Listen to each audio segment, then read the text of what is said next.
And it's an amazing sport. It teaches the safety. It teaches the fundamentals. It teaches, a lot of the communication that's needed, attention to detail. So we talked about, we had gone to a couple 2A Heritage Junior camps together, and I've shot with your kids before, and that's kind of something that you made a transition, I believe last year to, or maybe it was 2020, to shooting by yourself and traveling for matches by yourself, where you've always brought one of the kids out with you. So let's talk about that real quick, because I see a lot of people saying, like, I'm gonna start my kids young, I'm gonna bring them with me, but I think that could end up being not a good experience if you don't do it right. So do you have like a method, or how did it work for you, and what do you think? What are your thoughts on that? So I can't give you a definitive, this is the way to do it. I can tell you how I did it and kind of my rationale behind it. Mm-hmm. So I started my kids very young. I mean, obviously with my work and everything else like that, guns are a very big part of my life and a very big part of my household, both hunting and everything else like that. Both of my kids were out sitting in tree stands with me, bow hunting at 5 years old. Nice. I mean, it affects your ability to perform, because obviously sitting in a tree with a 5-year-old is very different than sitting there by yourself. I mean, I used to be kind of the marathon hunter. I would go and I would be gone for, a week and be in an area where there was no water, power, anything like that, being kind of primitive and spending 99% of the daylight hours in the woods, hunting hard. That's just not going to happen with kids, and your competition shootings, you're going to have a different focus on it as well. So with my kids, they started kind of very similar to me. They started in the long range game, or the equivalent of a long range game. So they were between 7, I think right around 7, when they started kind of formal training. That was in Olympic, so it's Olympic style. So it's standing, sitting, kneeling, and prone with air rifle. And it's an amazing sport. It teaches the safety. It teaches the fundamentals. It teaches, a lot of the communication that's needed, attention to detail with that. And it's a very low output, both in dollars for the equipment and in the resources that you need for a range. Because where we went for their teams to start with the coach, it was actually held inside of a classroom. They made special air rifle. So they're very similar to a target backer that you would see for a normal rifle thing, but it would go all the way down to the ground, and it just basically had a section of sheet metal on the back and then cardboard on the front. And the sheet metal is enough to stop the 177, lead pellets that they use for the air rifle stuff. It shot at, relatively close range, so that's not super high velocity. So you can do that inside of like a normal lunchroom or a normal large classroom. So that's where they held it, the training for that. So they did the official training. We did that, once a night, with the group team that they had. It was hosted through the gun club that we belonged to at the time, at Winnequa Gun Club in Lodi. We also did that a fair amount at home. Winnequa, the team there had guns that if you didn't have them, you could go and, basically rent, or they would provide them. We ended up buying our own, so they were able to do dry fire and then live fire practice, at home as well. Nice. So that's kind of how we started. My goal always was to get her into USPSA and free gun, but that's an awful lot to throw at an adult just jumping into free gun. Yeah. And my goal on this was to have, you can't have zero failures, but I didn't want them to come across something under the pressure of a match that they had not seen before. So that was kind of my goal of going through the desensitization process or the training process, so that they weren't surprised or put into an uncomfortable position when they were starting, especially since I was starting them very young. Mm-hmm. So that kind of went through that. They did that indoor air rifle stuff. And then through that kind of transitioned with me going into USPSA. I would definitely try and start your kids on a long gun to start with, so they get some of the body mechanics of how they move with a gun and maintain the safe muzzle discipline while moving with a gun. That's much easier for them to comprehend and much easier for the adult to kind of override and control with a long gun than it is a pistol. I feel like PCC's probably been a good addition to that for USPSA, right? Yep, I would agree. Yeah, because the pistols, even for adults that haven't really got their mind turned on, are very easy to break a 180 with. So both from the safety and you don't want them to fail and have a reason not to come back because they were uncomfortable or felt like they did something wrong, or the safety is the biggest factor of it. So that's why I started with the long gun first. Gives them a little bit more to focus on, a little bit easier to control that until they really get that kind of as a forefront to their brain, is no matter what they're doing, they're always paying attention to the muzzle first, and then transitioned into USPSA with a pistol. And that again was a lot of just working on the fundamentals at home before we ever went to a match. So I wanted her basically to experience everything that would be thrown at her a match, in the controlled environment, be able to do single tasks for that task, whether that be the drawing, the clearing of the gun, moving around a barricade, a wall, shooting through a window, all those different things. They wanted to be able to focus on those as an individual task rather than just being thrown into the entire stage plan and doing 12 different things. And then that's when they forget about one key fundamental and either have a safety problem or just, have a meltdown on the range. So, yeah, I can see how that would be a lot.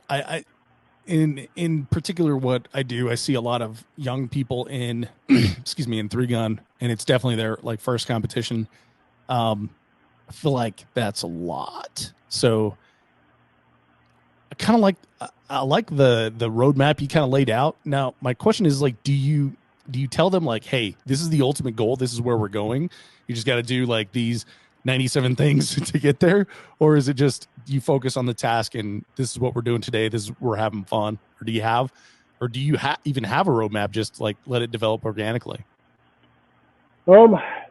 I subconsciously had a roadmap of what I wanted her to do. But that wasn't always clear to her. I mean, because if it's not going to be fun for her and something she wants to do, it's going to be a negative experience for both of us. Yeah, for sure. Because I can try and force her to do it, but if she's not wanting to do it, it's not going to be performing. Her brain's not going to be, her mindset's not going to be in the right place to be in that environment. So it was always in my background of what I wanted, because that's what I was doing, and they want to do what I do. But it was kind of the stepping stones of going through that. And I guess I did skip one thing. I mean, before we went into USPSA, we did Steel Challenge. Oh, okay. Because again, that added the timer aspect to it. It added the more people watching aspect to it, and it added kind of the transition of targets, which isn't part of the 3 and 4 position Olympic style shooting. Sure. So that steel challenge was a big stepping stone going between there.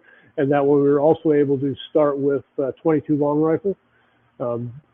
Started with a Ruger 1022, so you had a long gun again, and then you could transition from that and then start introducing the 22 pistol. We used a Ruger Mark II for that. So they got the pistol in there. So there they just had to work as, focus on, the timer, bringing in the speed aspect into it, the multiple targets, but without any movement. So we were able to kind of get them comfortable with that. And then the next step was a USPSA, where it kind of brings the movement aspect into the game. Nice. Well, so the Steel Challenge thing, so I haven't shot Steel Challenge. Do you shoot with a squad there too? Yep. So you'll have a squad, and depending on how it's set up, you'll have normally 6 to 8 stages. The stages are much faster because it's basically just the 5 different steels set up in different orientations. Yeah. And you get 5 runs through. Each person goes up there and shoots them 5 times. Their best 4 scored. Then they step off. You get on and paint the steel, and the next person goes up. But yeah, you would have a normal, 8 to 12 person squad that would cycle from bay to bay with the different stages for that. So it nice. Kind of brought that whole concept, because that was one of the things with them and adults too, is the peer pressure of having people watch you. Oh, for sure. Yeah. And get some, used to that whole squad dynamic, and I guess interacting with strangers, right? Even adults are weird about interacting with strangers. until, the end of the day or the end of the first day when we realize like, oh, hey, we're all having fun. We got the nerves shaken off and everything. So yeah, that makes a lot of sense. Probably gets them used to doing that. And so it's not weird when you step up to a pistol match. Yeah. And you just brought it up there about interacting. That was something that was not on my radar at all when I started getting my kids into it. But after they were into it for a while and I started, doing more of the nationwide traveling, and meeting other juniors that were doing it. And, now I pay a lot more attention to it. So I'm around a lot more kids and around a lot more people that are shooting as well. But the juniors that you meet around the country that are part of these shooting sports don't act like 90% of the other people their age when you interact with them. Because most people that you interact with at that age don't have eye-to-eye conversations with you. They will barely have a conversation with an adult to start with, much less be an active part of a conversation where they may be the only kid there and there's 8 other adults there. You will find that they generally don't participate in a meaningful conversation with that. There's a few exceptions, but 90% of the ones that are in the shooting community have been brought up having responsibility thrust upon them, accountability thrust upon them, and have to communicate with adults in a mature way. And it really pays off for them in socializing skills and the ability to go out in the real world afterwards because they're comfortable with that and used to it and can look somebody in the eye and talk to them and answer a question or ask them a question, where it seems like a lot of other, even young adults now, can't do that. Yeah, I would have to agree on that one. Like, I'm not around a lot of young people outside of the shooting sports, but when I am, it's like drastically noticeable. And then to your point, I've even met siblings of junior shooters and completely different way of communicating. Like you said, eye contact, speaking directly, being a part of the conversation, knowing that it's okay for them to be part of the conversation. And then, that gets the wheels turning. You're like, wow, these two grew up in the same household and they have a completely different way of interacting with adults. And, they're relatively close in age. That's something that I've noticed that I don't know, man. I don't know how you would, I guess it's just exposure, right? Over years. But that has to be, I want to see a study, Tom. There has to be a study on this. I want to see, like, are they more aggressive in their careers? Do they have better interactions with people as they go through life? Like, there's a lot of people that were teenagers when I started the 3-Gun Show that are now young adults. Madeline's a good example, right? She's in college now. And so I wonder, like, as time progresses, if those people will be even farther along. I guess, like, I'm keep talking here, but I guess a really good example of that is Nate Staskowitz. He traveled with Lance Dingler, who was not a family member, right, for a long time, going to matches and everything. And I always thought, like, wow, this is a uniquely abled young person, at the time, because this was when I was first getting into it. And now when I see him as a young adult who's in the Army Marksmanship Unit, speaking to him, I was like, my God, like, this has just turned into like an incredible young man. And makes me feel old, but to like see these teenagers that we started out at the 2A Heritage Camp or whatever other camps there were, to see them like growing up and being like young adults and how they manage their life is like really interesting compared to what I see outside the shooting sports. I feel like they definitely have a leg up. I would agree. It's up to them what they do with it, but they definitely have been given the tools. Yeah, fly, little birdie. Yeah, that's really cool. Well, I guess like the downside of that is you get to know these young people in the shooting sports. They're around for all the matches and everything, and then they go off to college, and sometimes, Tom, they don't come back. So life happens, right, to everybody, whether you want it to or not. how many regular 3-gun competitors do you see come in as adults? They're there for 3 or 4 years, hot and heavy, and then gone. Yeah. So that is definitely a thing. Amax and I were talking about that the other day. Of like, geez, even 3 years ago, we look at photos that Facebook's like, hey, you remember this? Seen a squad photo? And you're like, my God, like, where are all those people? Yep. But yeah, you're right. It is like a typical 3-year cycle. And I was talking to someone at USPSA about that, and they said the same thing, that, you know, their data shows that people come in and treat it like any other hobby, right? Like they're in it for 3-4 years, like you said. They burn real hot, and then they move on to the next hobby. Yep. Working out, 4-wheeling, whatever, bourbon, you know, making briskets, all kinds of stuff. So all those adult things. Yeah, I would agree with that.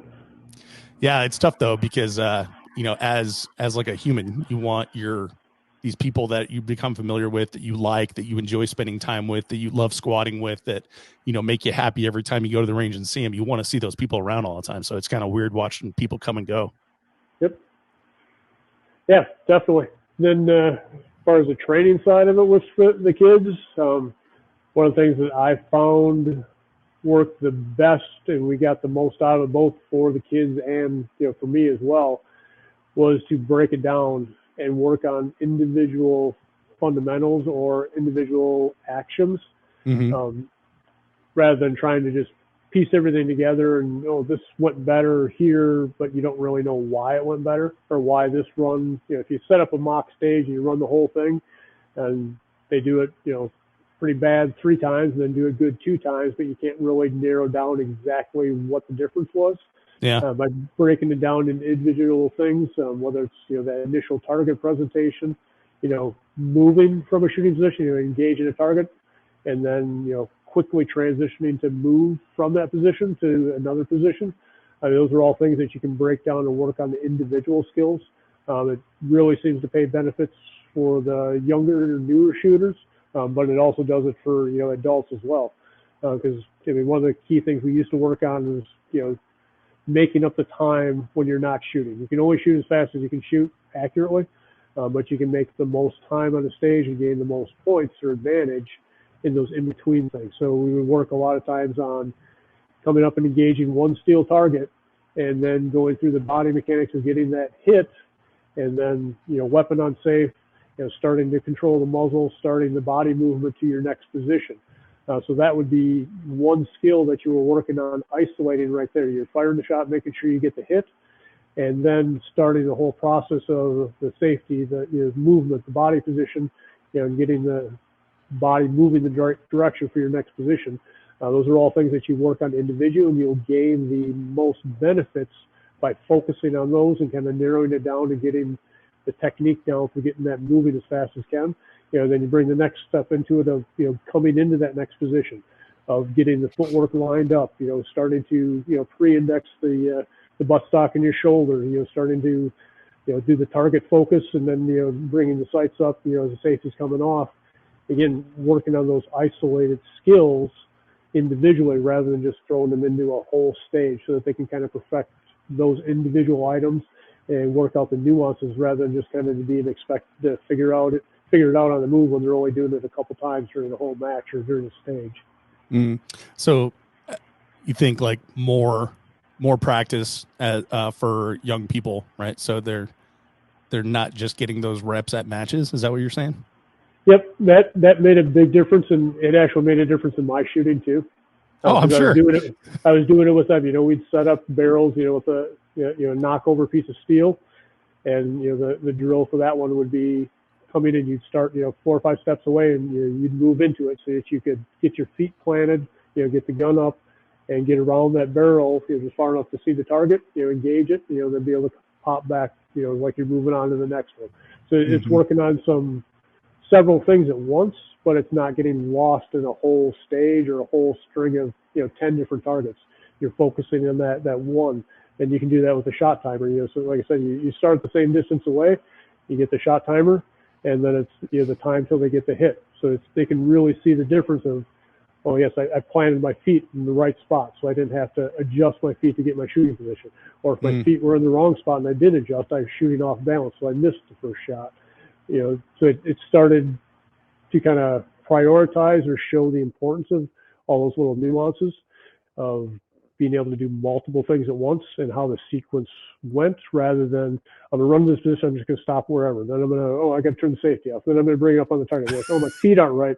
I gotta switch my feet so I'm comfortable, so everything just kind of falls into place. It seems like it's natural, but it feels natural because you practiced it and kind of pre-worked out all the mistakes. Yeah.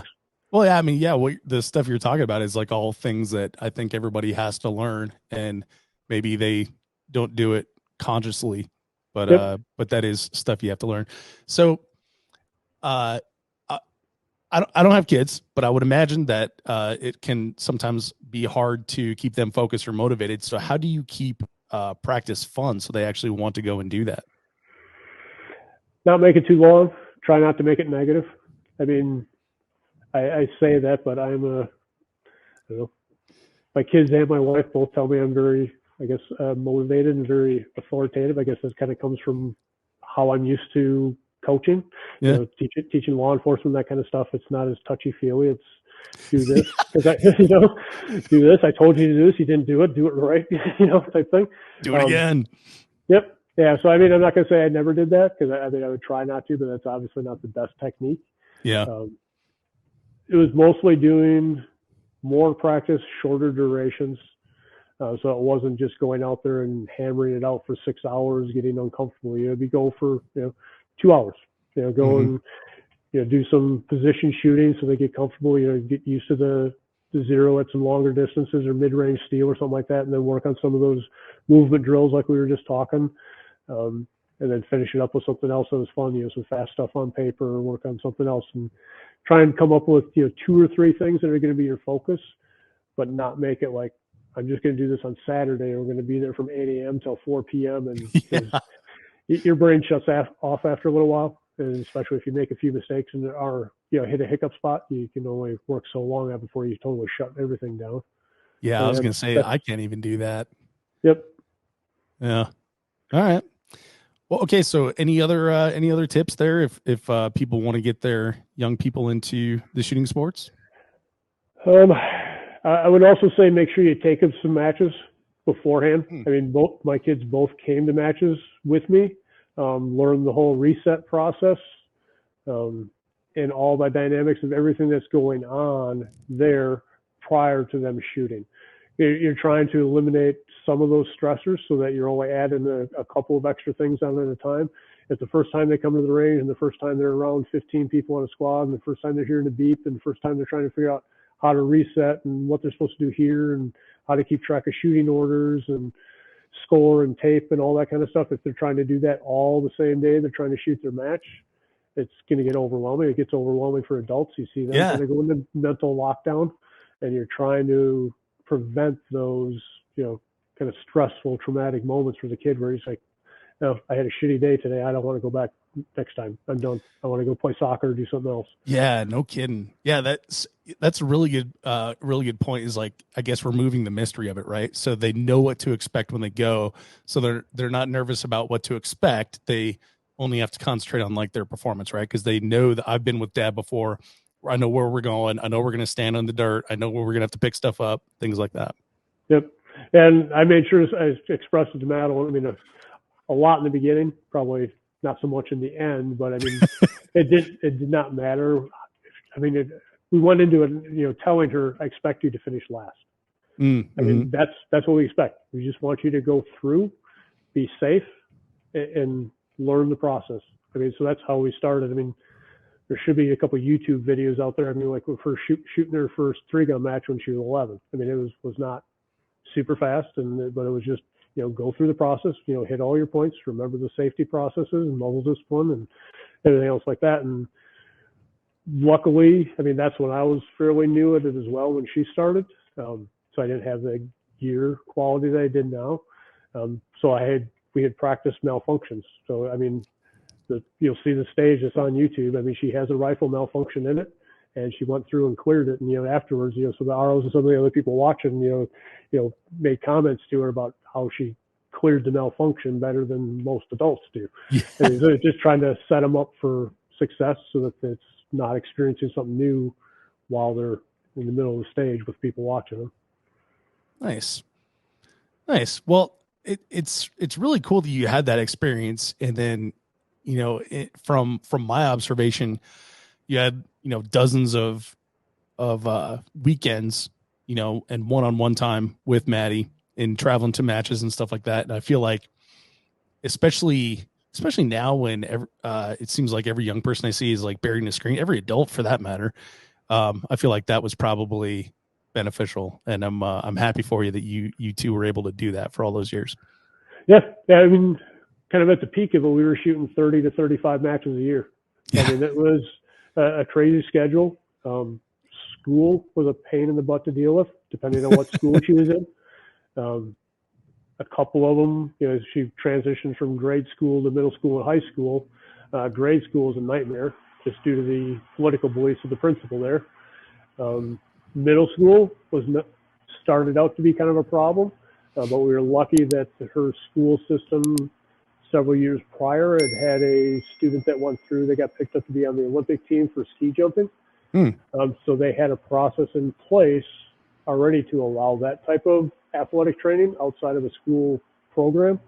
So once it was brought up, so we basically got to follow the same protocol as that. So we got the excuse times off, and as long as she was able to pre-make up classes and all that kind of stuff. And then it varied from teacher to teacher. Some teachers were amazed at it, would actually, talk to her about it and ask her questions about it. And one of them actually had her calendar with shooting pictures and that stuff up in the teacher's lobby, and a bunch of the teachers used to watch her videos and ask her about them and all that kind of stuff. Oh, cool. Then you'd have some other teachers that were not very supportive of that type of a community. Would not give her assignments ahead of time, just let her try and deal with it and catch up when she got back, where other ones were super helpful of letting her know what was going to be happening and giving her assignments ahead so she could work on them while we were traveling. I can't say it was all 100% happy. I mean, you spend that much time traveling on the road with either just me and her, or me, my wife Tanya, and my son. 4 of us doing road trips that frequently. That's a lot of time in a confined space. So it certainly doesn't go smooth all the time. And obviously, because I was shooting at the time, as a paid participant, as well as she was, being sponsored and that kind of stuff. So I put a lot more pressure on us, than our sponsors were, expectations of performance and that kind of stuff. So that takes some of the pure enjoyment out of it, because you're not just going to shoot a match for fun. I mean, when you shoot that many, it's work. Whether you're sponsored or not, it's work to do all the preparation to get everything together for that. So you kind of hold yourself and that to some fairly high expectations of how you can perform if you're putting this much effort into it. Yeah, and not only the effort, but like also the financial investment too, right? Like it's not free to do all this, so you got at least the dollars invested on the line and the time invested on the line. So you do want to have a good outcome. Yep. Yeah, so it's just a matter of trying to balance that with, you're there to enjoy it as well. I mean, I've had some of the best times I've ever had at the range, but it's also then almost considered a work process. It's not going to matches so much like, oh, this is going to be a good weekend type thing. It's kind of like a party type thing. It's, you sign up and you got all the preparation work of getting your stuff ready to go, making sure your equipment's ready to go, you're mentally ready to go, you're practiced up, and when you get there, it's time to perform. Yeah, it does take a lot of effort too. So but it's definitely worth it. I feel like it's a lot of fun. So yeah, it's been a big transition the last year, trying to pack up for matches and not have her going because she's in college. And it's one thing to miss high school; it's another to try and miss pre-med college. So it's definitely been different packing up and actually going to the matches and not having her along.